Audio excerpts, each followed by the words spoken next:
Hello everyone, मैं आशुतोष यादव स्वागत करता हूं आप सभी का आपके अपने यूट्यूब चैनल क्रांति कोचिंग में। आज की इस क्लास में हम पढ़ने वाले हैं pronoun.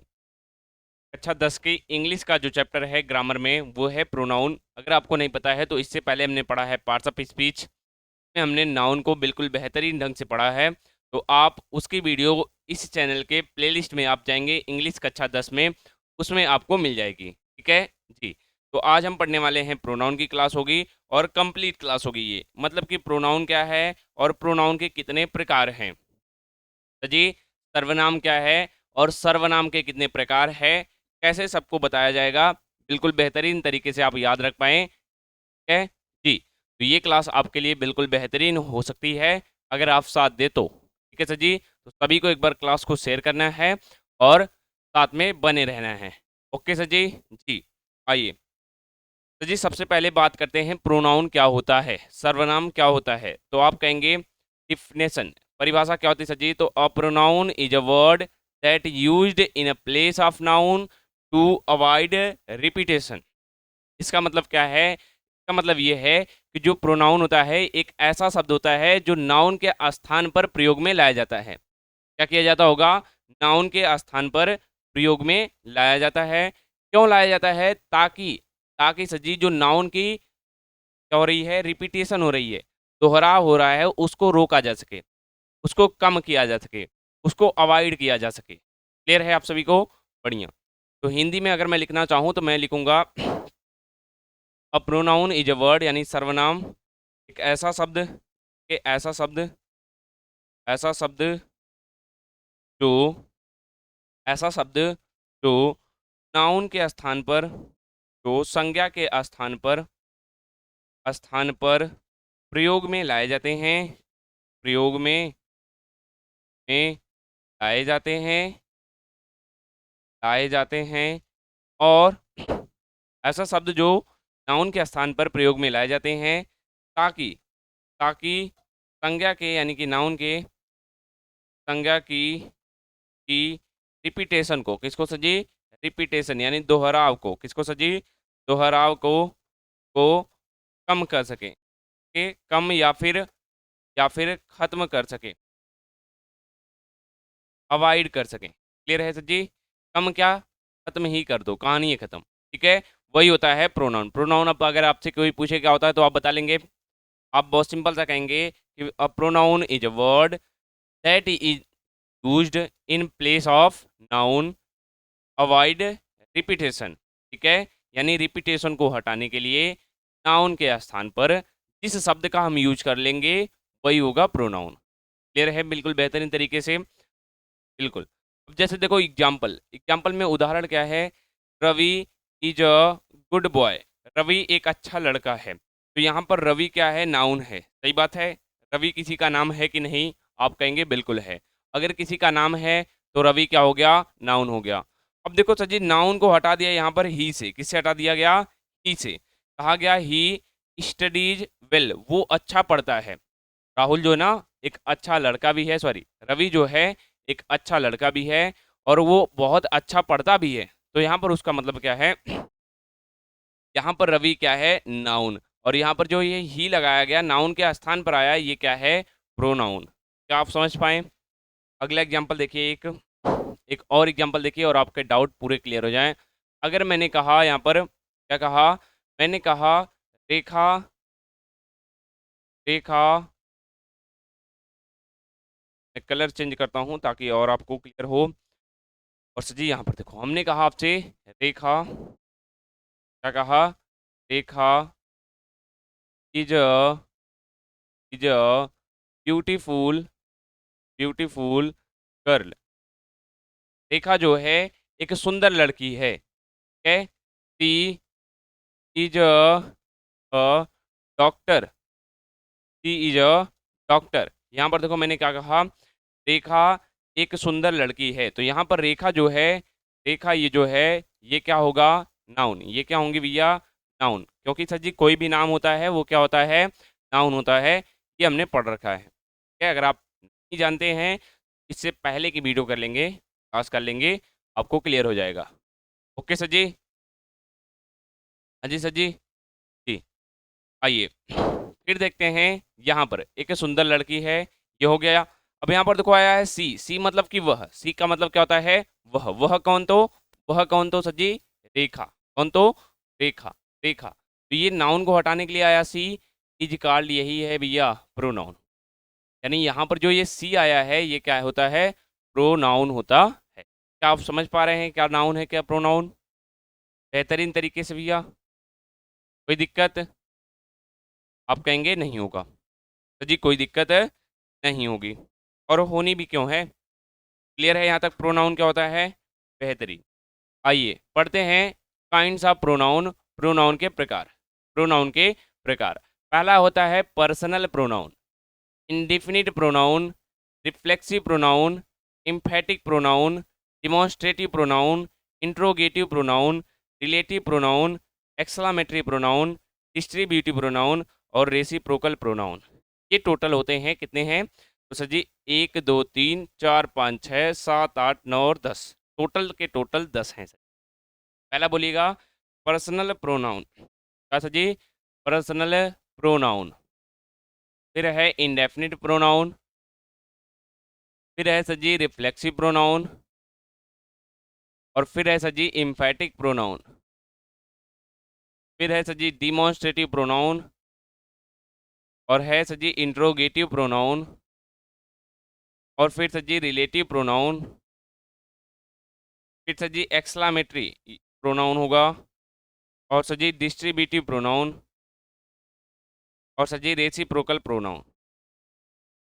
Total total sir ji 10 pronoun होते हैं। ओके, आपके बुक में भी होगा, अगर नहीं होगा कोई घबराने वाली दिक्कत नहीं है, एक आध कम होंगे बुक में या एक आध ज़्यादा होंगे। जैसे यहाँ पर देखो क्या है, इनडेफिनिट है तो सर जी एक डेफिनिट भी होगा, है एक अनिश्चित है तो एक निश्चित भी होगा। समझ रहे हैं बात को कि नहीं, बिल्कुल ठीक है जी। या तो एक आँख ज़्यादा और होगा या एक आँख कम होगा, तो सब यहीं से होगा। ओके है, बढ़िया। 10, अगर कोई पूछे kinds of pronoun, types of pronoun, types of pronoun, तो आप क्या बताएंगे, आप कहेंगे सर जी जो प्रोनाउन होता है वो टोटल टोटल तो अभी 10 ही प्रकार के हमने पढ़ा है, वो क्या है, personal pronoun, indefinite pronoun, reflexive pronoun, emphatic pronoun, demonstrative pronoun, interrogative pronoun, relative pronoun, exclamatory pronoun, और फिर क्या है sir ji distributive pronoun, reciprocal pronoun. Okay सभी को, बढ़िया। आइए सबसे पहला पढ़ते हैं पर्सनल प्रोनाउन। क्या पढ़ते हैं, पर्सनल प्रोनाउन, व्यक्तिवाचक सर्वनाम क्या होता होगा। तो जी व्यक्तिवाचक सर्वनाम क्या होता होगा, तो देखो कहते हैं a pronoun that is used for a person, animal और थिंग्स डायरेक्टली। तो जी जो सर्वनाम व्यक्ति, जानवर या वस्तु के लिए क्या किया जाता है, डायरेक्टली यूज लिया जाता है, यानी कि सीधा प्रयोग किया जाता है।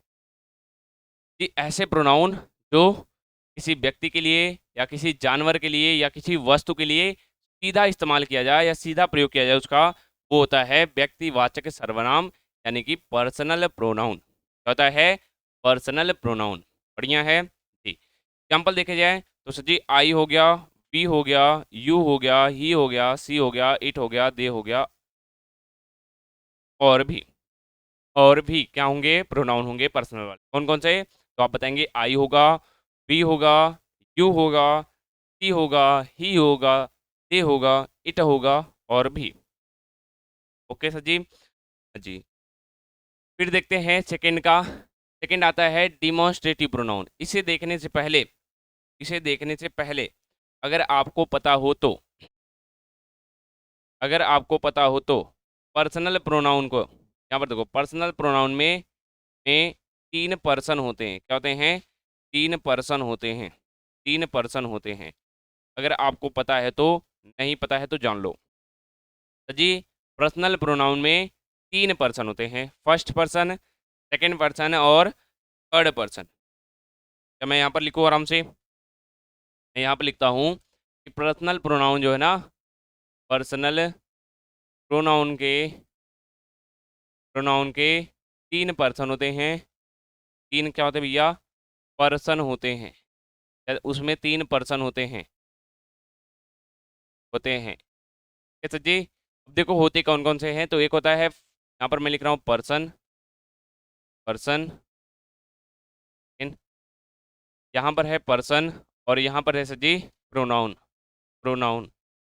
जी देखो पर्सन में अगर मैं कहूँ फर्स्ट पर्सन, क्या कहूँ, फर्स्ट पर्सन, सेकेंड पर्सन और सर जी, और सर जी क्या, तो आप कहेंगे थर्ड पर्सन, क्या कहेंगे, थर्ड पर्सन। पर्सन कितने हैं, 3, first person, second person, third person. अब फर्स्ट पर्सन कौन होता है, तो 2 लोग होते हैं, एक होता है आई, एक होता है वी। बोलिए सर जी, एक होता है आई फर्स्ट पर्सन में और एक कौन होता है, तो आप कहेंगे वी होता है सर जी। एक आई होता है सर जी और एक क्या होता है, वी होता है। सेकेंड पर्सन की बात करें तो खाली अकेला होता है एक ही, वो होता है यू, क्या होता है, यू। थर्ड पर्सन की बात करें तो बचे कुछ ही, सी, ठीक है, नेम, नेम आप कहेंगे थर्ड पर्सन है सर जी, हाँ जी बिल्कुल है, लेकिन अभी इसे छोड़ते हैं। आप कहेंगे नेम थर्ड पर्सन क्यों है, तो यहाँ पर नेम को थर्ड पर्सन नहीं लिया जाता है, लेकिन जब आप एक्टिव से पैसिव करेंगे तो उस केस में नेम को थर्ड पर्सन ले लेते हैं, ताकि नेम जो होता है बदलता नहीं है, सेम बात कही जाए तो थर्ड पर्सन जो है किसी के अकॉर्डिंग चेंज नहीं होता, तो उसी प्रकार से नेम भी होता है। अब कहेंगे नेम सर जी प्रोनाउन ही नहीं है, तो उसके लिए भैया अभी नेम को छोड़ रहे हैं। हाँ जी सही बात है, अगर कोई नाम है तो वो प्रोनाउन होगा, आप कहेंगे बिल्कुल नहीं होगा। प्रोनाउन वही होता है जो नाम के स्थान पर आता है, नाम तो सर जी संज्ञा होता है, ठीक है। तो अभी के लिए नेम छोड़ते हैं। और कोई बचा है सर जी, दे है, क्या हुआ, दे बचा है, ये सभी etc। बस यहाँ पर याद रखो मेन बात क्या है, फर्स्ट पर्सन में जो आता है आपका आई और वी आता है, सेकेंड पर्सन में यू पर्सन होता है, और थर्ड पर्सन में ही सी इट नेम हो गए, सॉरी नेम में बार बार बोल दे रहा हूँ, दे हो गया, ठीक है। ये सभी होते हैं हमारे थर्ड पर्सन, क्या होते हैं सर जी, थर्ड पर्सन। ओके सर जी, यहाँ तक क्लियर है। तो पर्सनल प्रोनाउन क्या होता है, जिसमें एनिमल हो गए आपके, और क्या हो गए, एनिमल के बाद आते हैं कोई डायरेक्टली वस्तु के लिए हम क्या करें, इसका यूज कर लेते हैं। इसमें 3 पर्सन पाए जाते हैं, फर्स्ट पर्सन, सेकेंड पर्सन और third person. Sir ji first person, second person, third person. आइए, अब आइए, अब आप इसे पढ़िए, सेकेंड का डिमॉन्स्ट्रेटिव प्रोनाउन, संकेतवाचक सर्वनाम। बहुत बढ़िया है, कहते हैं a pronoun is, sorry, a pronoun used two point out specific things. कहते हैं वह सर्वनाम जो किसी वस्तु या व्यक्ति की ओर क्या करता है, संकेत करता है, बिल्कुल स्पेसिफिक, संकेत कर देगा धीरे से, क्या कर दे, धीरे से क्या कर दे, संकेत कर दे। और संकेत के लिए 2 ही वर्ड यूज होते हैं, 2 क्या बहुत हैं, दिस है, दैट है, और इनका प्लूरल होता है दीज, और इसका होता है दोज, अगर आपको पता हो तो बोलिए भैया, क्या आप सभी को पता है। एक होता है दिस, दैट, दीज और दोज, ठीक है, यही होते हैं संकेत के लिए। देखो एग्जाम्पल में दिस, दैट, दीज और दोज। ने कहा this is a book, this is a book, ने कहा यह एक किताब है, क्या कहा, यह एक किताब है। बढ़िया भैया, तो यह क्या हमने किया, संकेत किया, क्या किया भैया, संकेत किया, अजी जी। ने कहा this is, this is a pen, this is a pen, यह क्या है, यह क्या है, एक कलम है, यह क्या है सर जी, एक कलम है। तो यहाँ पर मैंने इसको क्या किया, संकेत किया, ठीक है। मैंने आपसे कहा कि that, that is a chair, that is a chair, इसका मतलब क्या है, इसका मतलब यह है कि वह एक कुर्सी है। अब कुर्सी चूंकि दूर है तो मैं यहाँ पर दैट लगा रहा हूँ, कोनो दिक्कत है क्या, इसका यूज ही सीख ले हम लोग, बोलिए, इसका यूज हम सीख ले एक बार फिर से, इसका हम पूरा कंप्लीट तरीके से यूज सीख ले क्या, इसका यूज कब करोगे, दैट का यूज कब करोगे, और कैसे करते हैं, तो देखो आज सीख ही लेते हैं इसको भी, लगे हाथ। तो जी एक होता है दिस, एक होता है दैट, जैसा कि हम जानते हैं, दिस यानी होता है यह, और दैट यानी होता है वह। इसका यूज करते हैं नज़दीक के लिए, किस लिए करते हैं, नज़दीक के लिए, और इसका यूज करते हैं दूर के लिए, सही बात है। और सर जी इन दोनों का यूज करते हैं, ध्यान देना, इन दोनों का यूज करते हैं सिंगुलर, सिंगुलर नाउन के लिए। अगर सिंगुलर नाउन है, एक वचन संज्ञा है, तब भी हम करेंगे दिस और दैट का। जैसे वहां पर एक पेड़ है, बढ़िया है, अगर एक से अधिक पेड़ हुए नहीं चलेगा ये। आइए, कुछ एग्जाम्पल करवाते हैं। जैसे मैंने कहा वह एक किताब है, वह एक किताब है। बताओ क्या होगा इसका, क्या होगा इसका। अच्छा, इससे पहले एक और कंसेप्ट सीख लिया जाए। दिस दैट तो सीख लिए, सिंगुलर के लिए होता है सर जी, हम भी जान गए, आपने बताया। अब प्लूरल के लिए क्या करते हैं उसको भी देख ही लो। प्लूरल के लिए सर जी हम लगाते हैं यहाँ पर जस्ट इनका उल्टा, तीज और दोज। क्या लगाते हैं सर जी, तीज और दोज। मैं यहाँ पर डिवाइड कर दूंगा इसको ताकि आराम से पढ़ सके। तीज मतलब होता है भी ये, ठीक है। दोज मतलब भी होता है, या फिर ये कह लो या ये सब कह लो, कुछ भी कह लो। अभी यहाँ पर छोड़ो इसको, ये रहने दो।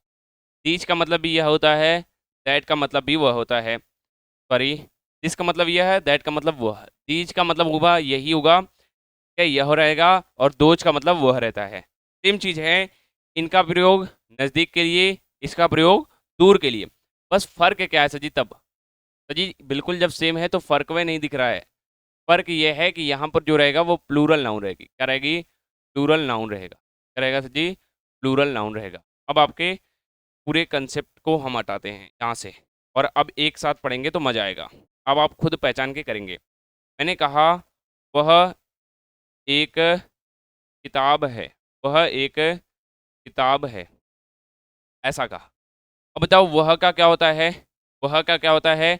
आप कहोगे सर जी दैट होता है, और क्या होता है, दोज होता है।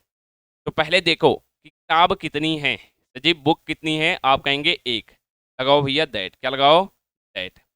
दैट इज अ बुक का मतलब किताब दूर है और एक है। अगर मैंने कहा वह बहुत सारी किताबें हैं, तो यहाँ पर सर जी बस दोज हो जाएगा। क्या हो जाएगा, those. Those are books, those are books. ये हो जाएगा प्लूरल के लिए, ये रहेगा आपका सिंगुलर। क्या आप समझ पा रहे हैं। एक रहेगा सिंगुलर के लिए, एक रहेगा प्लूरल के लिए, बिल्कुल बेहतरीन तरीके से। ओके सर जी, अजी सर जी आइए एक और लास्ट करते हैं, और जिसमें दिस का प्रयोग पढ़ लेते हैं। आइए, हमने कहा यह एक एक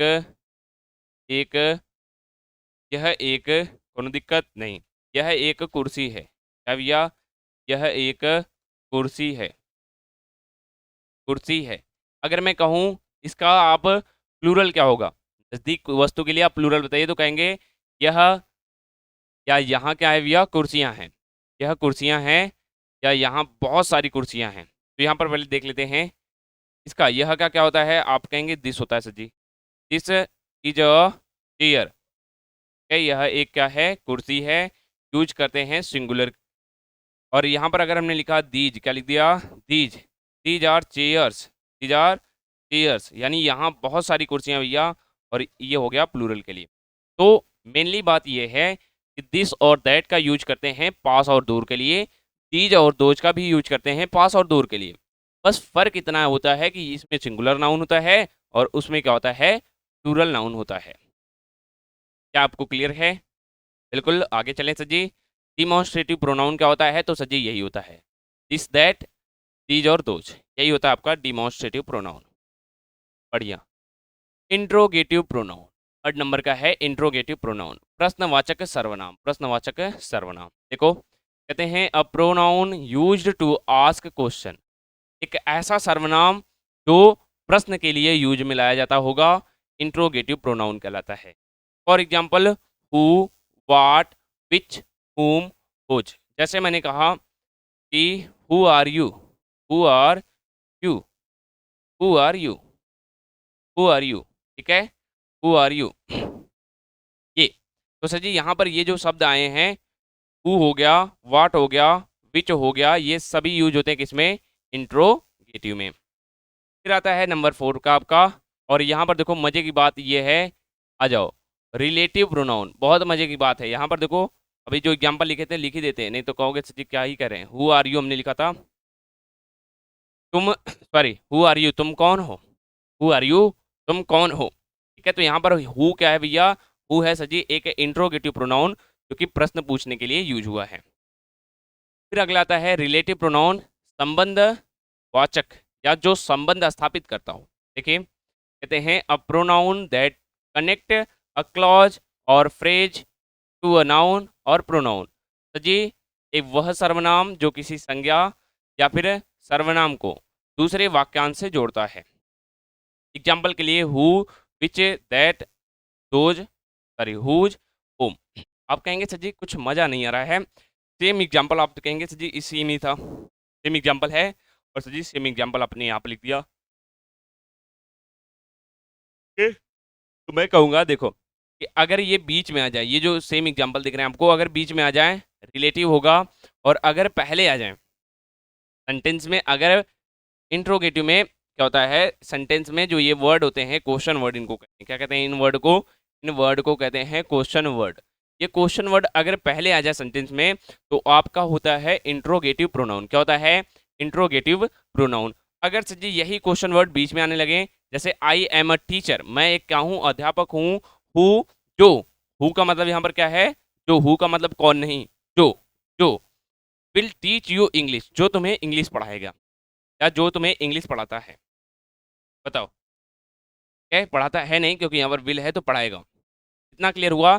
अगर बीच में आया सर जी तो उसका अर्थ क्या आएगा, रिलेशन के लिए आएगा। किस लिए आएगा?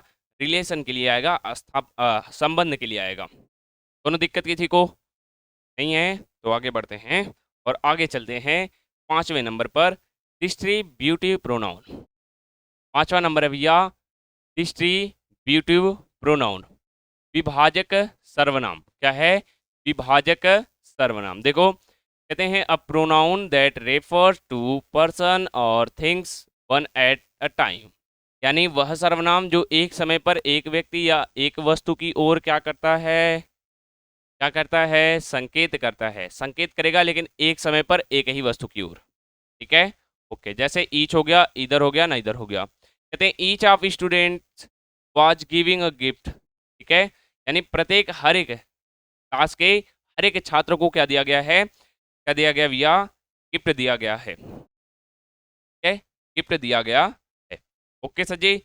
तो यहाँ पर हर एक छात्र की बात हो रही है, वो भी किसकी सहायता से, ईच ऑफ स्टूडेंट की। बढ़िया। 6 नंबर का देखते हैं और ये मजेदार है। 6 नंबर का इनडेफिनिट प्रोनाउन, अनिश्चित वाचक सर्वनाम। कहते हैं a pronoun that refer to noun, sorry to non specific person और थिंग्स। कहते हैं वह सर्वनाम जो किसी निश्चित व्यक्ति या वस्तु को नहीं दर्शाता है। जैसे सम हो गया, एनीवन हो गया, नथिंग हो गया, ऑल हो गया, फ्यू हो गया, मैनी हो गया। मैंने कहा give me some sugar, some sugar, कि आप भैया क्या करो, मुझे कुछ क्या दो, शुगर यानी कि चीनी दो। अब आप कहेंगे सर जी यहाँ पर ये जो लिखा गया है सम, सम कुछ, ये क्लियर नहीं है। पहली बात तो ये क्लियर नहीं है। क्लियर है, बताइए क्लियर है? आप कहेंगे बिल्कुल नहीं है, क्लियर नहीं है। और जब सर जी क्लियर नहीं होता है तो वही होता है अनिश्चित, यानी कि इनडेफिनिट। क्या होता है सर जी? इनडेफिनिट। उसमें आते हैं सम, एनीवन। एनीवन मतलब कि कोई। अब बताओ कौन हो सकता है, नाम बताया गया है क्या? नहीं बताया गया ना सर जी, बढ़िया।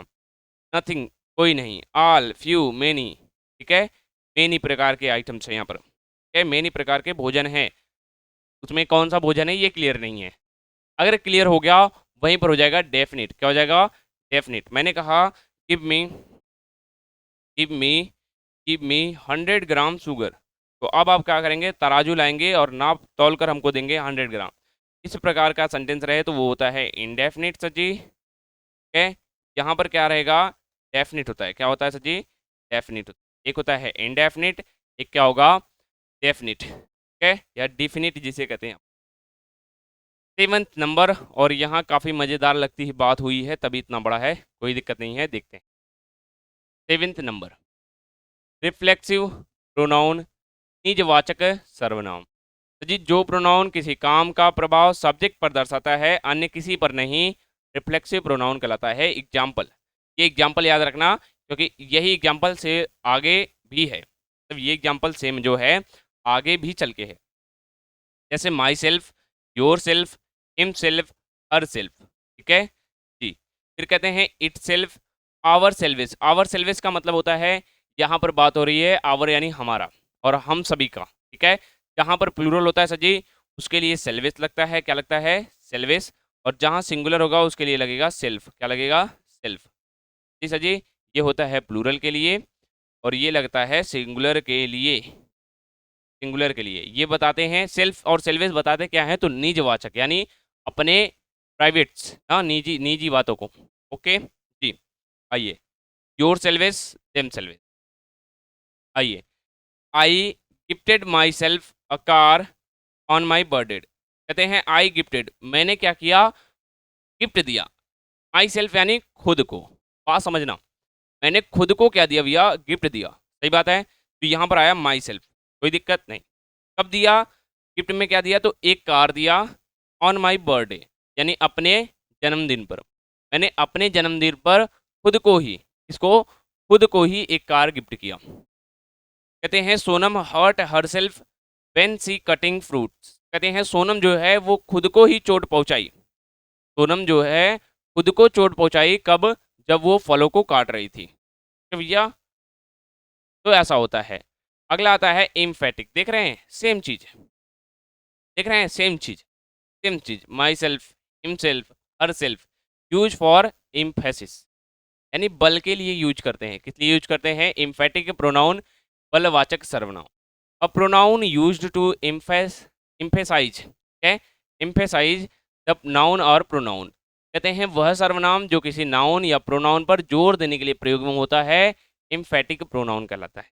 कोनो दिक्कत है? नहीं है। तो जी I myself saw the accident, मैंने खुद उस दुर्घटना को देखा। She herself prepared the food, उसने स्वयं खाना तैयार किया। He himself went to the market, वह खुद बाजार गया। आप कहेंगे सर जी कुछ समझ में नहीं आ रहा है, दिमाग से बस बाहर जा रहा है सब कुछ।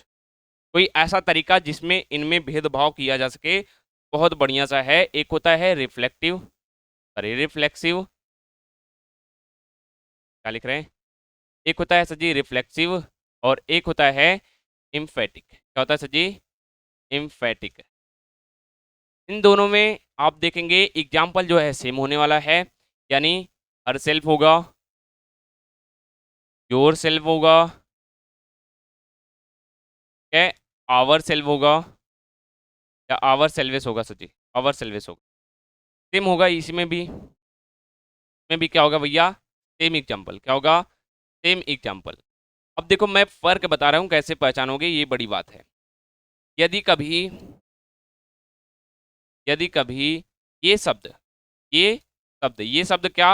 ये वाले जो ऊपर हमने लिखे हैं।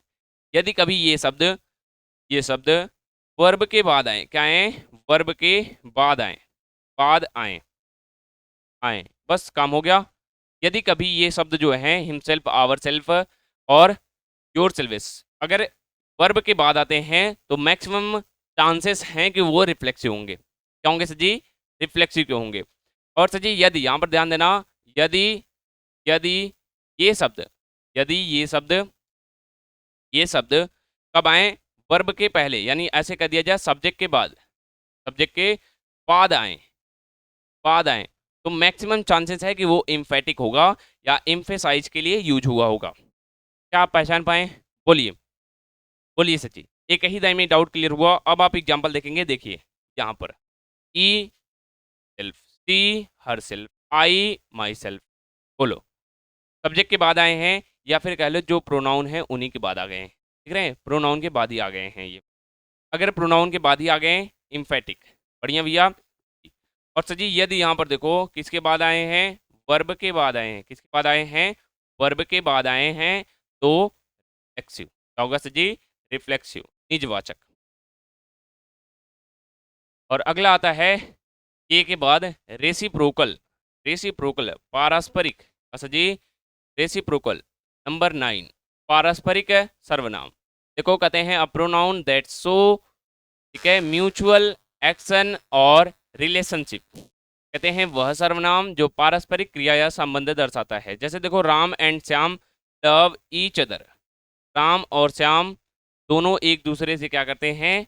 प्रेम करते हैं। ये भी कहेंगे सर जी ईच अदर, वन अदर, अभी आगे भी मिलेगा। ठीक है जी, ठीक है जी। यहाँ पर तो लास्ट आ गया क्या? प्योर है? नहीं, ये लास्ट है। जी इससे पहले अगर आपको पता हो एक एग्जाम्पल ईच का मिला था, उसमें क्या होता था जी, ईच ऑफ स्टूडेंट क्या होता था, ईच ऑफ स्टूडेंट, याद आ रहा है आपको ये वाला एग्जाम्पल। तो सर जी इसमें बात क्या की गई थी, इसमें बात की गई थी हर एक छात्र की, क्लास में बैठे हर एक छात्र की बात की गई थी इस वाले एग्जाम्पल में, ईच ऑफ स्टूडेंट में। तो ये होता था उस समय, मैं दिखा देता हूँ आपको, ठीक है, पर मैं दिखाने की कोशिश करता हूँ ताकि आपको क्लियर हो।